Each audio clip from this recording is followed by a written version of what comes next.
from now on, the real issue is how to improve this. Can economic and business diplomacy help? So our roundtable intends to answer that question from different perspectives and with different speakers. I would like to name Dr. Ndonga Jan, who will talk about new African diplomacy, how the younger generation are designing the future African economic diplomacy. Professor Raymond Sanar will deal with how the new diplomacies can be used to help African countries achieve the SDG, Sustainable Development Goal, necessary to the development of the African continent. Professor Licha Saner-Yu will put forward a critical reflection of the Chinese Belt and Road Initiative in Africa. She will question the ability of Chinese companies to practice business diplomacy while getting more involved in African local communities. Before coming to these interesting topics, I have the pleasure to give the floor to Sokhna Faty Diop, who will tackle with the issue of African economy and globalization. This contribution will allow us to set the context of an African economic diplomacy. Sokhna Faty Diop, you have the floor.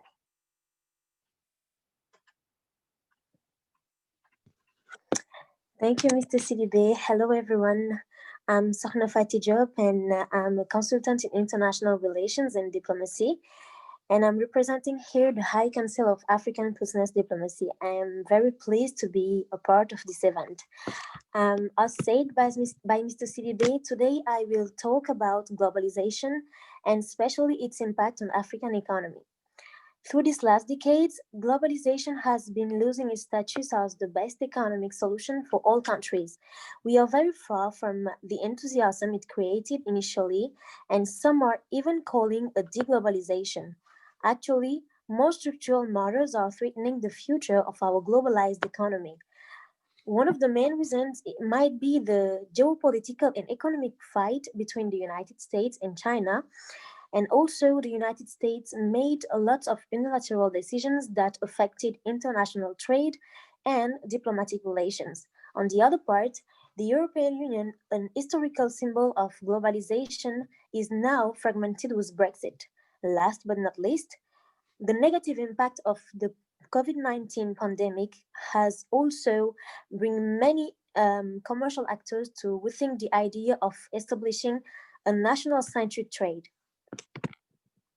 Above all, and despite its promises, globalization increased the gap between developed and underdeveloped countries such as African countries. In terms of economic growth and development, African countries benefited relatively less from the positive effects of globalization. In the early post-independence period, they largely follow an inward-oriented development strategy, and most of them failed to take advantage of the opportunities provided by the dynamic growth associated with globalization by the 1970s and the 1980s. In contrast to other countries becoming more integrated into the world economy, most African countries were marginalized. Indeed, several decades after their independence, the scenario did not really change. Not only did these economies fail to diversify and undergo structural transformation, but they did not benefit from the development aspects offered by globalization. As a result, they registered low economic growth and persistent poverty.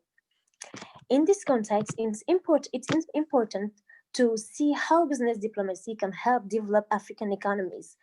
The idea of an African diplomacy is somehow new because most African countries are very young compared to the rest of the world. Furthermore, the legacy of colonialism and the damage caused by Cold War proxy wars has filled the continent's diplomacy with a collective memory of subjugation and marginalization. With its historical background, African business diplomacy needs to focus on two different points to help develop the economy and reach a better level on the international stage. Today, intra-African trade does not exceed 50% of the continent's total trade. African economies are for the most part extractive, centralist, and disproportionately connected to their formal colonial powers. In 2017, for example, the African Union opted for a budget of 782 million dollars, in which 73% came from international aid and only 26.21% came from contributions by African states themselves.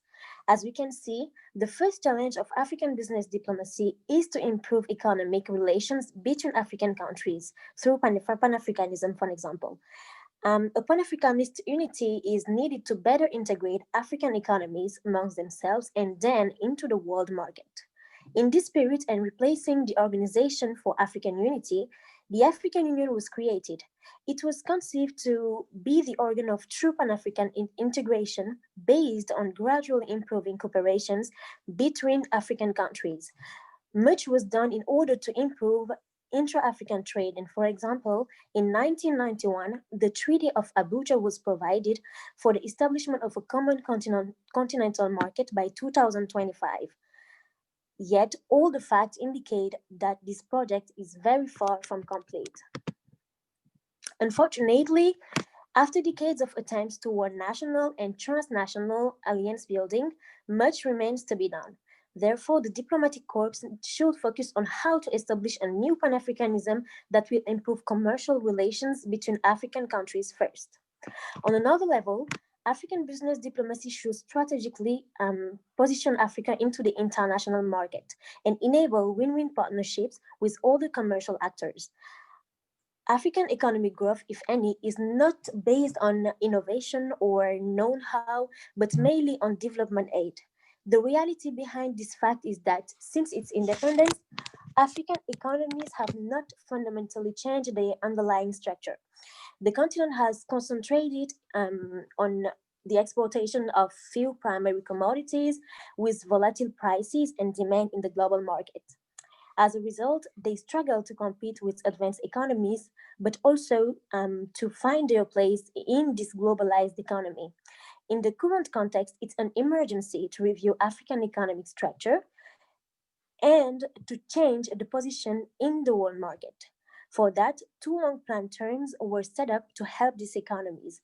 The first one, the Agenda 2063, is a 50-year master plan adopted by the African Union.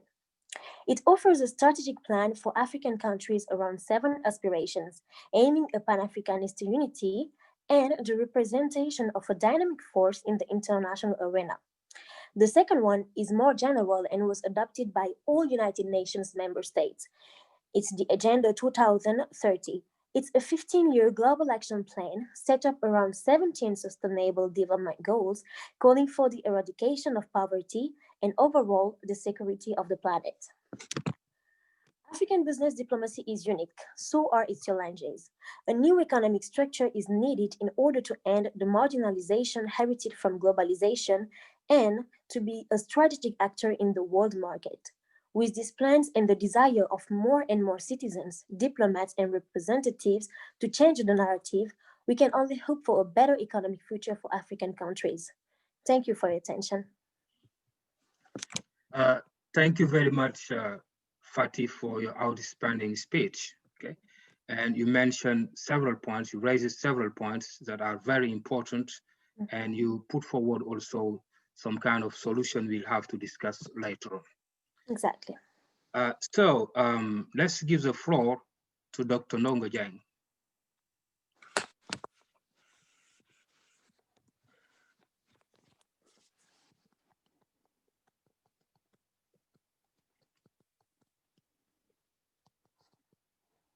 Your microphone is off.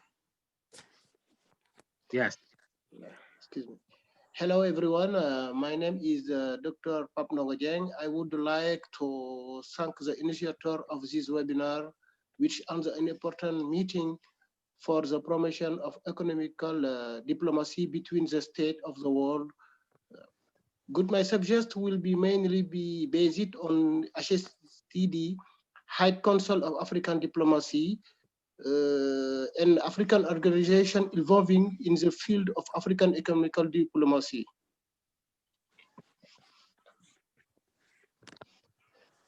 The High Council of African Diplomacy, ACIS-DE, chaired by the Dr. Mim in Relation International in Diplomacy, is the first African organization connecting the diplomatic corps with the objective of strategically position the African continent in the business world internationally. The organization aims to boost the African economical by supporting economical actors such as local producers, the farmers, artisans, and startup and semi-payme, liberal professional businessmen, and to seize for create business opportunities on a religion, sub-regional, and international level. In addition, HSBC support African diplomacy to ensure a good socialization process in the host country with the support proposal such housing, ensuring, training, family essentials, home maintenance, diplomacy, meeting, and any supervision that can enable them to ensure better social integration.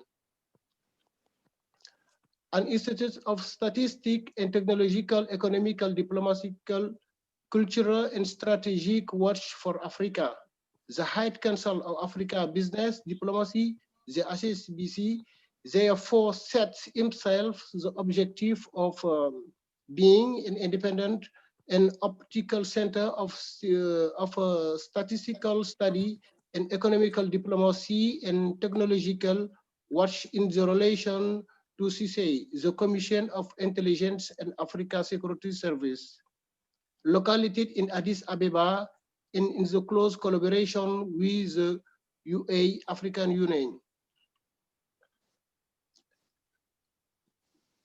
The High Council of Africa Diplomacy, the HSDT, has the mission of orientation more to focus it on diplomacy and economical intelligence in all sectors and activities, and research in Africa, in the concern to afternoon solutions to all our government and diplomat at the same time on Univ the common level of geostrategic and geoeconomical information in understanding. Has a sentence of political, social, cultural, economical, diplomatic, and strategic risks with especially for the first time information and analysis given to our diplomacy, different from those made available to them in more conventional network. In this organization, we have also many projects like MAM and one master in international economical diplomacy.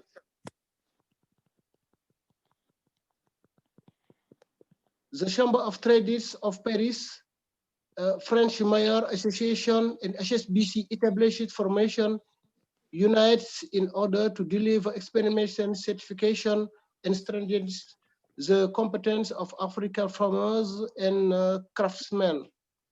Paris & Co. and Economical Development and Innovation Agency of Paris and Metropolis, and other organizations such as JITRO, Japan External Trade Organization, MITRADE, Malaysia External Trade Development, GIS, German Cooperation Agency, Messias Independent Entrepreneurs, and Industrial Association, CIAN, French Council of Investors in Africa, USAID, United States Agency for International Development.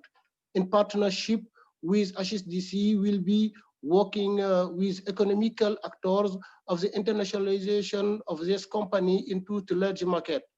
HSDC, in partnership with French elected, represented working abroad, intended to technological help European and African investor and project leader in the flagship sector of these economies, both African and European. Economical African can position itself on European invitation to tender or public private and partnership. We believe in it. We are working to see it. Business France is a structure helping French companies abroad and foreign companies invested in France. its partners with HSBC will consist in easing the welcoming of foreign structures on the international market. We have also the meeting between European and representatives in their African conferences around a dialogue about cooperation between African and European parliamentaries in the decentralization cooperation, speaks with dating business. Meeting between financial public and private payers incorporate head of companies from different activities areas. The goal into to operate partnership call for project control or project validation of financial sale. Thank you very much. Thank you very much, Dr. Ndongajan, for your speech. And we can bear in mind that you raises and support. Your organization is a young one, you know, yes. A private one that it tends to support African diplomacy, African SMEs, and mainly to create what we call mega African market in Europe in order to represent African companies with their products in Europe, and even forecasting to create some supermarket throughout Europe. I think that this is a very ambitious project, and we hope that during the debate you will explain us how you're gonna achieve it, okay? So I will have the pleasure to give the floor to Professor Raymond Saner, a very well-known scholar on business diplomacy who is among those who coined this term, and we'll have the pleasure to listen to Professor Saner. Hello to everybody, and thanks for inviting me to participate. Thanks to the organizers. It's always a lot of work to get such a conference organized. I appreciate that. Now, I just look for how I can upload, which is not quite it. Sorry.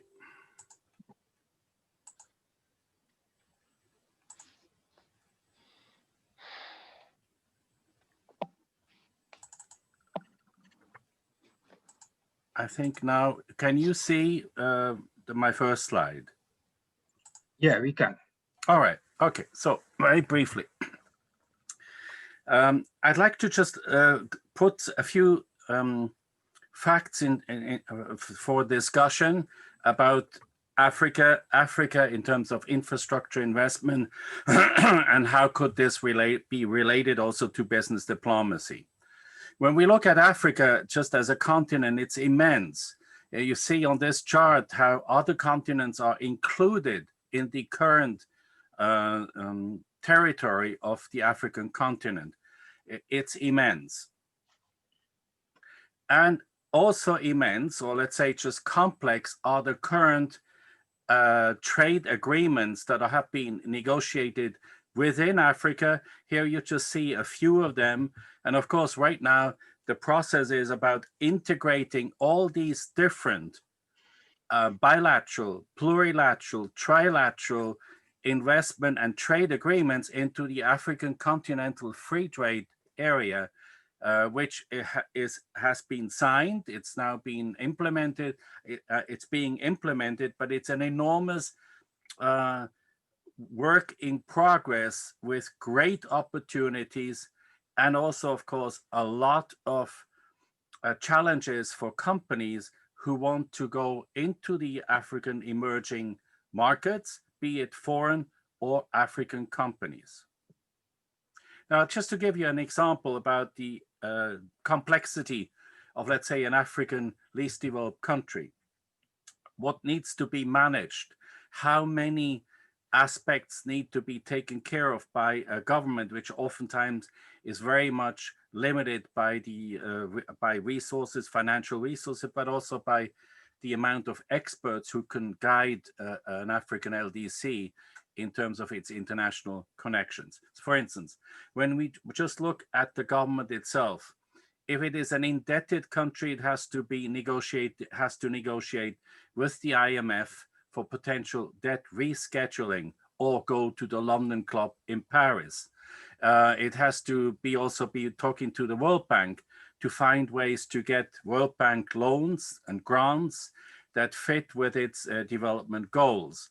At the same time, if you look at other counterparts from for instance, the United Nations Development Program, United Nations DESA for SDGs development, these are all interfaces that the government has to do its best to get the best possible agreements with these different counterparts. Another example here to make it more concrete when it comes to the SDGs, it means inside of the government of an African government, but it could also be true, of course, outside of Africa. You have, for instance, the Ministry of Finance, the Ministry of Planning, interfacing with the IMF, with the World Bank, with the WTO. You have the Ministry of Agriculture that interfaces with the FAO in Rome, the Ministry of Health with the World Health Organization in Geneva, and so on. These are all bilateral relations between a government and an intergovernmental organization, which need to be taken care of. But whatever is being negotiated and agreed for companies interested going into Africa, of course, the business diplomat should know what is either has been already negotiated and agreed or what is in the making, because that could lead to business opportunities. Now, here is the basic concept that we've developed already now more than 22 years ago. It still holds. We have the so-called new diplomacies, which are not identical to the traditional diplomats, of course. We have on one hand, on the left, the Ministry of Foreign Affairs with its political diplomats. Then we got the new three clusters. On one hand, here in the middle is the economic diplomat and the commercial diplomat. They both represent ministries, and I say more about them shortly. On the right side, you get you have the companies, the transnational companies. Corporate diplomat, which was created initially by Geert Hofstede, a Dutch scholar famous for his contributions to the understanding of cultural differences. Corporate diplomat here is to be understood as keeping the parts of a big transnational company, to keep the parts together and to negotiate between the different parts. The business diplomat, that's the term we created with others together, is about the interfacing of a transnational company with non-business partners, be it communities, be it the media, be it NGOs, and I'll say more about that shortly.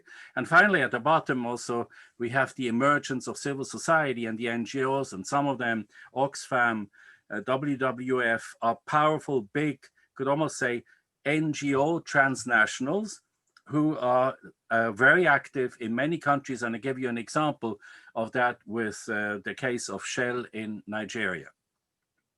So the idea here is just when it comes to infrastructure, when it comes to trade or within an African country, is how to get these three clusters to talk to each other and to come up with an agreement that is mutually beneficial. And that includes, of course, the government, but also the different diplomats representing the ministries, economic diplomacy, and as well as commercial diplomacy, as well as then civil society. So I just mentioned it before, even though the term is the same, but the meaning, of course, is different. The traditional diplomats are covered, legally speaking, by the convention, the Vienna Convention, which was signed in 1961. And it's very specific in regards to the role of a diplomat, the protection of a diplomat's security. That's not what I'm talking about. The business diplomacy is, as I said before, the same term diplomacy, but it has a different meaning. So for instance, when it comes to the economic diplomacy, that's about a country's relations to, say, the IMF or the World Bank, matters of its monetary relations, questions if it's an indebted country is about rescheduling of debt. It is more of a more international, global financial relations than the one that I'm showing you now. That's the commercial diplomat. The commercial diplomat, Ministry of Commerce, Ministry of Trade. But basically, when it comes to diplomacy, the function of the commercial diplomat is to attract foreign direct investment, as well as support national companies who want to go abroad into other markets, to help them if they, in case they face all sorts of non-tariff barriers, and to give them protection and support. So overall, when it comes to economic governance, I see a lot of importance should be put on 3 levels. One is about the standard and rule setting process in the international organizations that our countries are part of, a classic example being the WTO, or plurilateral or multilateral organizations agreements. Then at the national level, the laws of a country pertaining to trade, pertaining to also to human resources. And at the community level, that's particularly where a business diplomat, from our point of view, has a task, a responsibility, and that is to be a good corporate citizen and to engage constructively with the local community. I want to give you quickly a bad example. So it sharpens the term of business diplomacy, and that is Shell as it went to in Nigeria. It led to an enormous a lot of problems and upheavals. One was, on one hand, Shell was already there during the time of the colonial period of Nigeria. So it had an advantage in terms of being a local actor, and then to stay a local actor after independence, which was gained in 1960. Then came the Biafra War and the upheavals, but Shell was able to start processing oil and gas, made good money, and everything was okay up to a certain moment when the Ogoni people, which are the people living in the south towards the sea, that's Ogoni land, where also most of Shell's drilling was happening, as well as the environmental pollution, where this part of Nigeria and the people, the Ogoni people, asked for, one, cleaning up of the oil spills, and two, to get a benefit from all the money that was made through Shell and then siphoned, then shared with the central government of Nigeria, but they felt they were shortchanged. This led to upheavals. Probably most of you have heard about it. It's a classic case that we use also in teaching as to what not to do. So the conflict with the Ogoni people, the central government, the use of force and military, and the suffering of the people of Ogoni land was a festering sore issue for Ogoni, but also for Nigeria. And besides the fact that then the military was used to quell, 1 minute, Ramon, please. To quell the upheavals in the area, it led to an internationalization of the conflict. Shell was not able to address the wishes of the Ogoni people, and instead the fighting went on. It took, these are the sites where open gas, open oil spills were reported, and it took the international association or group, an alliance of NGOs, took the Nigerian government and also took mostly Shell to court, and they won in London. They won now also in Dutch court. So you see, over a span of 30 years, if a big problem caused by not addressing the local issues of a business activity, if it's not addressed in a in a positive manner, it could fester and become international, and could become then a terrible reputational capital loss. And that's what Shell now has to remedy. They build a lot of schools. They clean up some of the spillovers. So just to close, I'd like to say, let's remember diplomacy was, as James Baker said, right? It's about commonalities, looking for common ground, for common interests between a transnational company, not only in terms of its business operations, but also within the environment it operates. There are people living there. There are laws to comply with. There are different stakeholders, and to comply with them for mutual benefits. That would be, in that sense, a business diplomacy, which is more than simply being business as usual. So I have to close, right? Yeah, yeah, Raymond. You have been do I have one more minute? Over time. No, you have been over time. Okay, all right, Yeah. fine. Thanks. Largely over time. Okay. All right.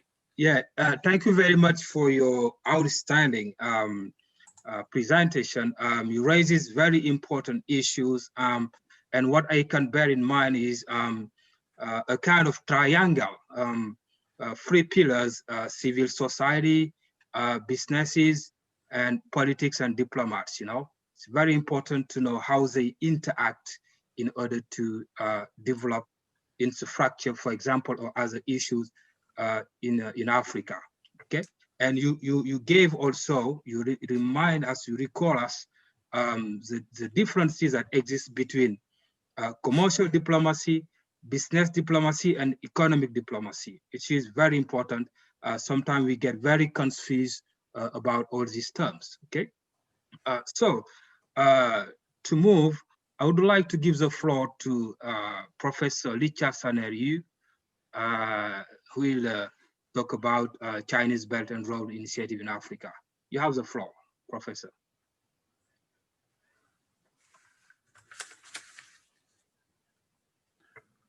Licha, you're muted. Thank you. Sorry. Thank you, Dudu, for organizing this roundtable, and thanks to the organizers to organize this conference so we can talk about this multidisciplinary and multi-leveled research topic. So let me share my screen now and just start with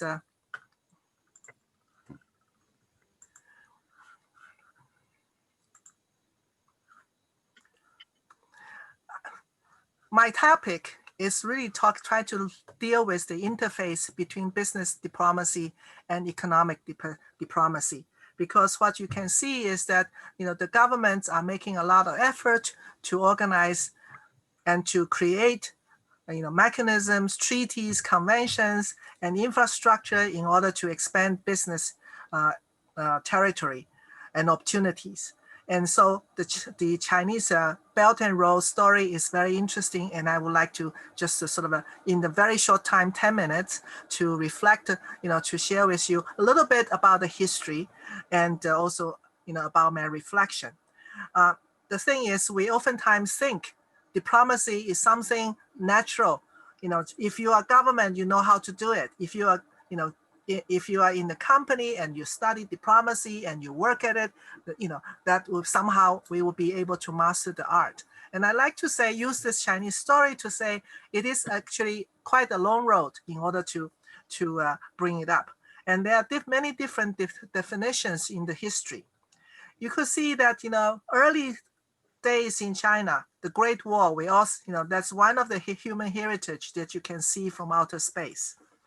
And also, we have also known the Silk Road, you know, throughout the history. And so, in the old days, during Roman time, China is called Chine, and you know, the road is you know, the route is by land and by the sea. And that time, the route is already to support globalization of trade and commerce. So many things were exchanged between these two larger empires. The yellow is China and the red is Rome. And you could see as part of the Roman sphere of influence, Northern Africa is already part of the story. And by the way, that coin was found in China. And then, historically, China has an idea that we are going to the Western territory. So the rest of the world is really a bit mushy. And then, starting from the second century before Christ, the trip already being mandated by the emperor and started.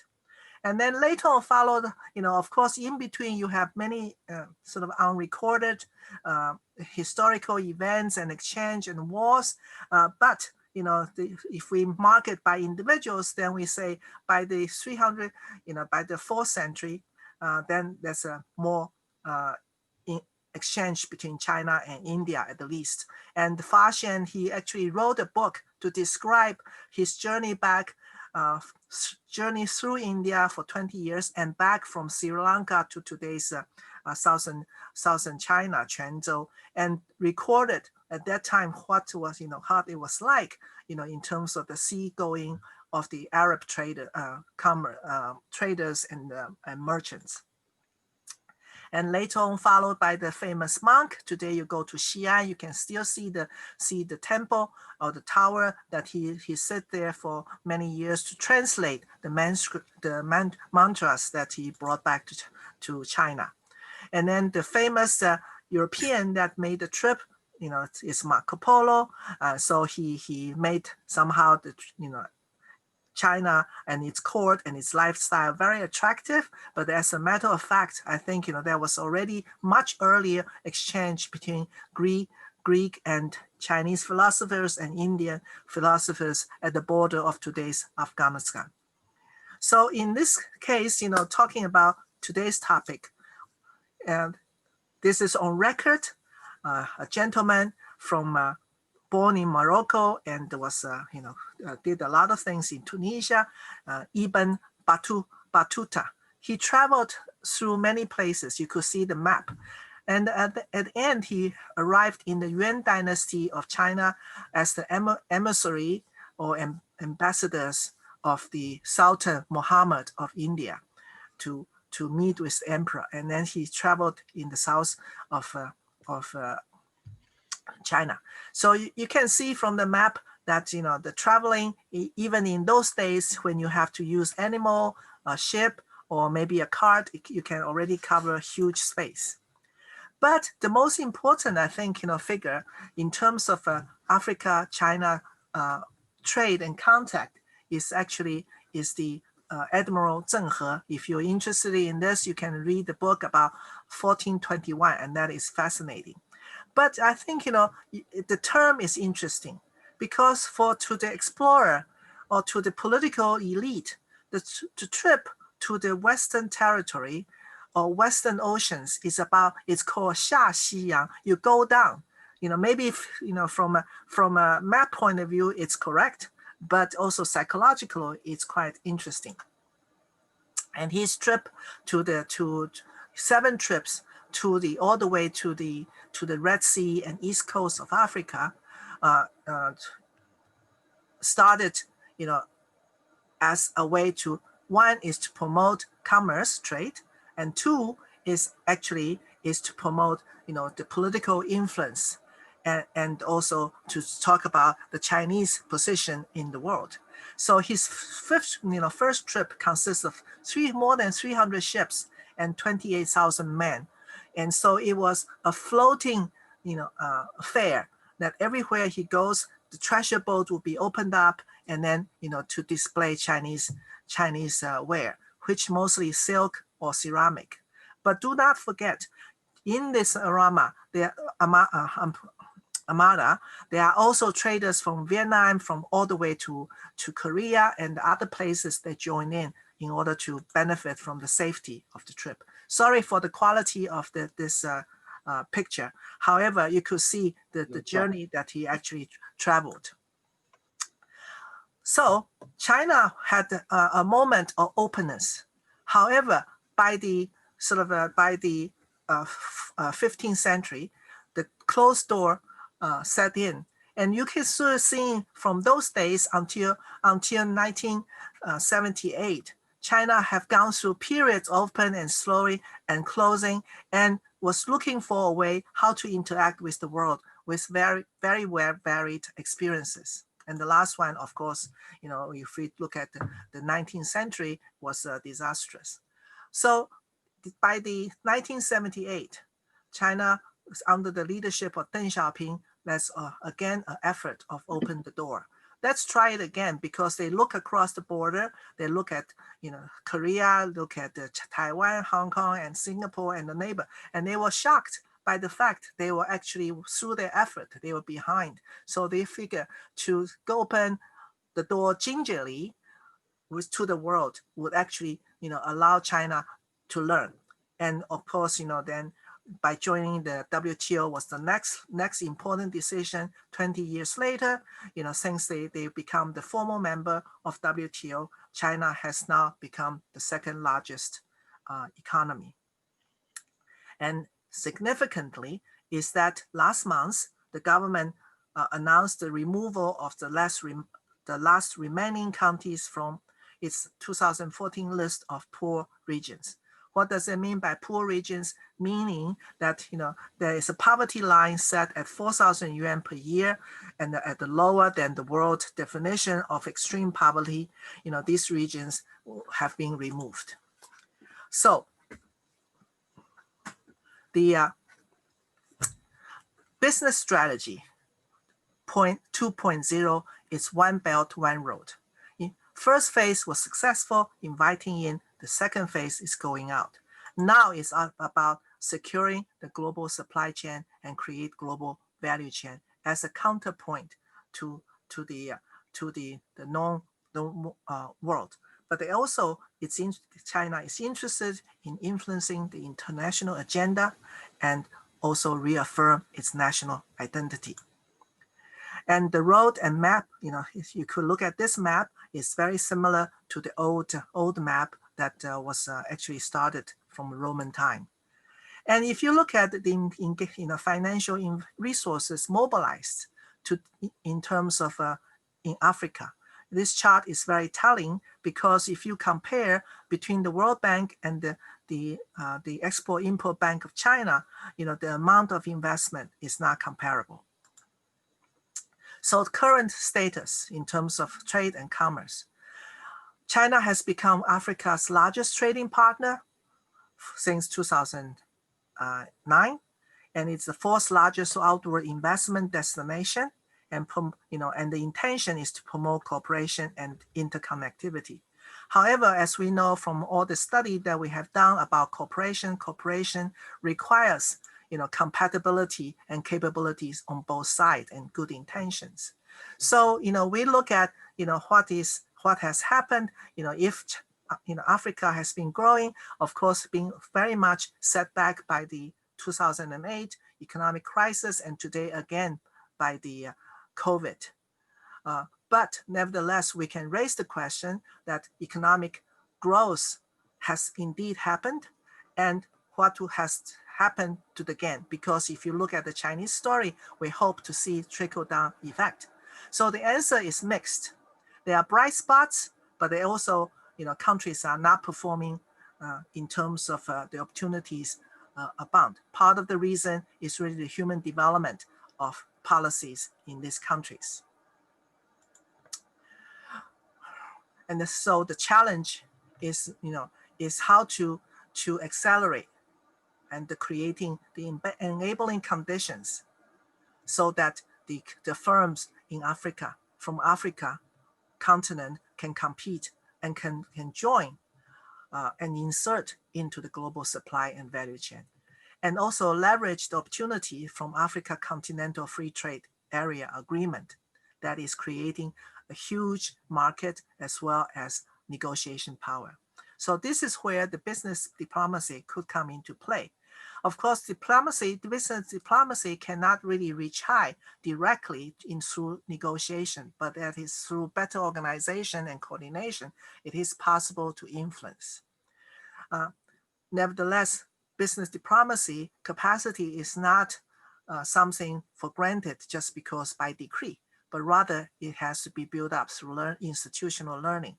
And it is necessary for African companies to emphasize the partnership agreement with Chinese firms who are operating and active in the same territory. And what does the Chinese company need to do? Chinese companies also need to learn, because oftentimes they have, they are used to operate from China, and therefore they are not considering themselves necessary as potential local community corporate citizens. So how to develop this concept, this awareness, and this ability to actually be a good, responsible, sustainable citizen of the local community is a big lesson to be learned. Okay. So the last point is about intermediaries, because this is to address the SMEs, because as you know, SMEs in Africa has been causing a lot of controversy and difficulties. So how can Chinese SMEs operate better, and how African SMEs can also become reliable suppliers to the Chinese operation in Africa will be the next task of business diplomacy in Africa and China cooperation. Thank you. Thank you very much, Professor Licha.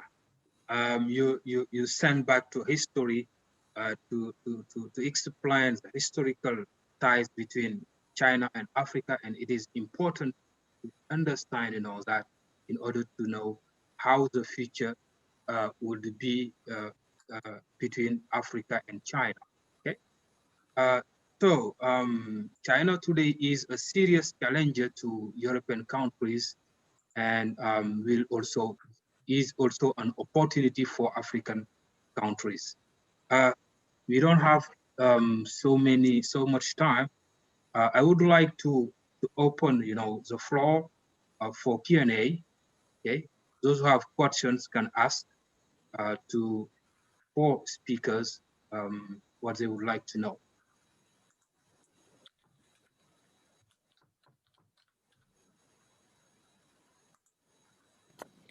Dudu, if I might, you've got some questions on the chat. On the chat, yeah, I can see, is there any specific interest of China also in the region of Eastern and Southern Europe, where concrete Chinese investment are already in place, rivalry with Europe, or this is just in line with the concept of OBOR? Who can answer? Licha? This is a very interesting and very pertinent question, and also kind of tricky. Is that rivalry? And I think we can all agree, even in the larger scheme of business, competition and cooperation coexist. So is that a rivalry? Yes, of course, there's a component of that. But if it's only rivalry, competing to the bottom is not really the game, the game of the name, the name of the game in town. I think it's not going to be beneficial for in the midterm and longer term. Especially today, we understand much better about sustainable development. And in terms of Central and Southern Europe, yes, within the context of one way, one belt, one road, that is actually an extension. It's called 16+1. That looks at the Eastern European countries and plus China. Together, they are talking about cooperation and new development possibilities. So check online about the 16+1, and then you find a lot of information. Okay, thank you very much. I saw a question, but I tried to manipulate my computer and I no longer get access to the chat. Inigo, can you read the question? Of course, yeah. We've got one. But there is no specific question to anyone. It's in general. It says, "Is there?" Sorry, it's just a sorry, just a second. Yeah. The chat is now closed. Yeah. Give me a second.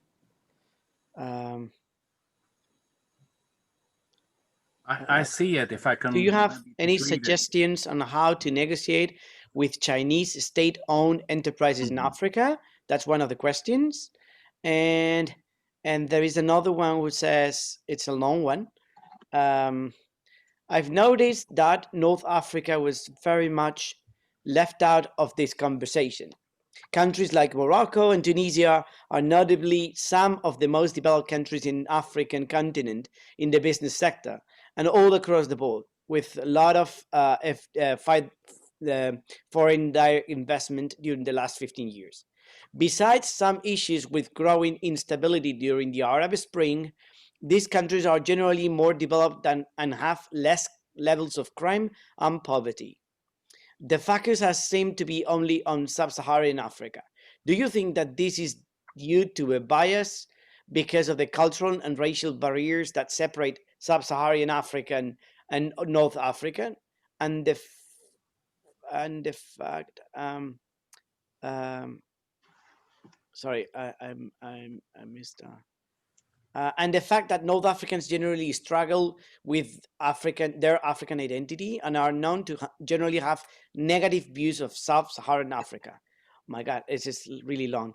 And perhaps North African general desire to culturally distance themselves from African identity and focus on their cultural and economic links to Southern Europe and the Middle East.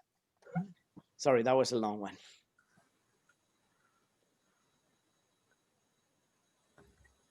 We can go for it.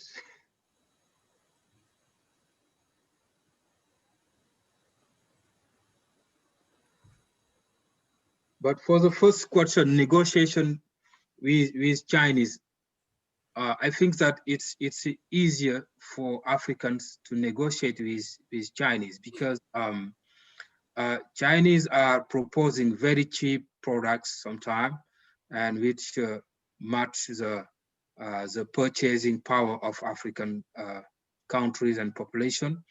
And also, if it comes to negotiating with Chinese, they don't tell you to care about,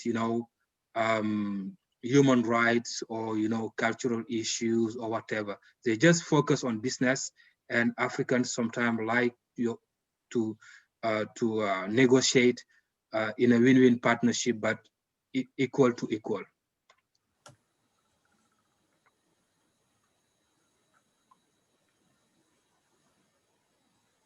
But the other question, the long question, I don't get it. If you can summarize it, maybe one of our panelists or myself can answer to it. But excuse me. Okay. According to the first question about sub-Saharan African countries, I think that the focus was on those countries because they are the ones struggling with development, with economic growth and development. And they, on my point of view, they are the ones that did not really benefit from globalization. And in contrary to those Arabic countries that are developed and are really open to the international trade, those countries are not. So I think that's why we were more focused on the sub-Saharan countries. And also, as you said in your question, there is also a cultural and an economic gap between the two parties. So obviously, we hope that in the future, with a real Pan-Africanist unity and with a real intra-African trade, those two parts will be reunited and will maybe help the other part to recognize their African identity and to really be a part of African economy. Thank you very much, Fatih. Next question.